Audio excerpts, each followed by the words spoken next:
In the bustling heart of an ever-awake city lived Ella, a vibrant spirit with a smile that could light up the darkest of alleys. Ella worked as a barista in a cozy little cafe, a place where the coffee was strong and the regulars had stories as varied as the beans in the grinder. Despite the daily grind, Ella found her joy not just in the aromatic brews, but in the unique tapestry of human connections her job offered. Ella hadn't always been this way.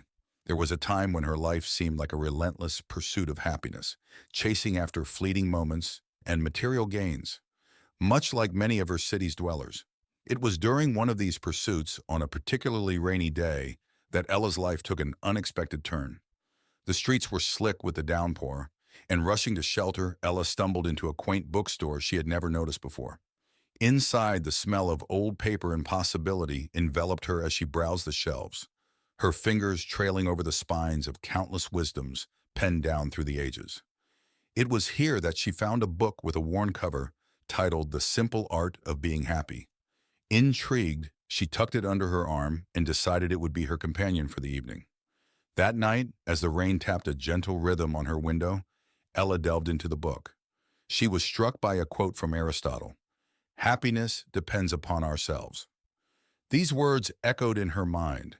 It wasn't about the endless chase, she realized. It was about nurturing a state of being from within. Ella began to experiment with this new perspective.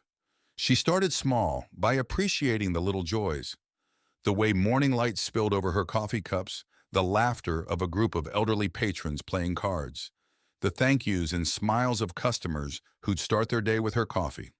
As she shifted her focus from seeking happiness to creating it in her environment, Ella noticed a change. There was a lightness to her steps, a warmth in her greetings.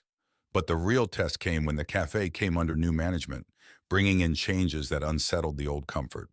Hours were longer, work was tougher, and the pressure was mountain-borrowing. It was then that Ella stumbled upon another quote, this time by the Stoic philosopher Seneca. "True happiness is to enjoy the present without anxious dependence upon the future." This struck a chord. Ella realized that her happiness couldn't hinge on the what-ifs or if-onlys of her situation. She needed to find her joy in the now, in the essence of her daily interactions, not in the hopes of what could be.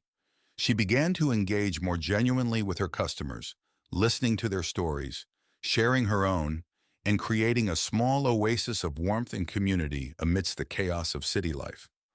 Her efforts didn't change the world, but they changed her world. People started coming to the cafe, not just for the coffee, but for the connection.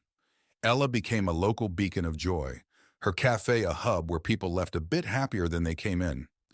One day a troubled young man came in, his face as stormy as the sky outside.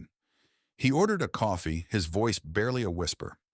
Remembering the gentle wisdom of Maya Angelou, "People will forget what you said, people will forget what you did, but people will never forget how you made them feel." Ella decided to try and brighten his day. She struck up a conversation, offered a listening ear, and by the time he left, his storm had calmed. Just a bit. That evening, as Ella reflected on her day, she realized the profound depth of her journey. Happiness, she now understood, was never about the chase. It was about the creation of moments, the weaving of human connections, and the cultivation of joy within her present circumstances. Years later, Ella would pass on this wisdom in a book of her own, hoping to light up others' lives as she had found her own light. She called it Coffee and Joy. In it, she wrote, "Happiness is not a station you arrive at, but a manner of traveling. It's about finding your light and, in turn, lighting up the world around you. One cup, one conversation, one smile at a time."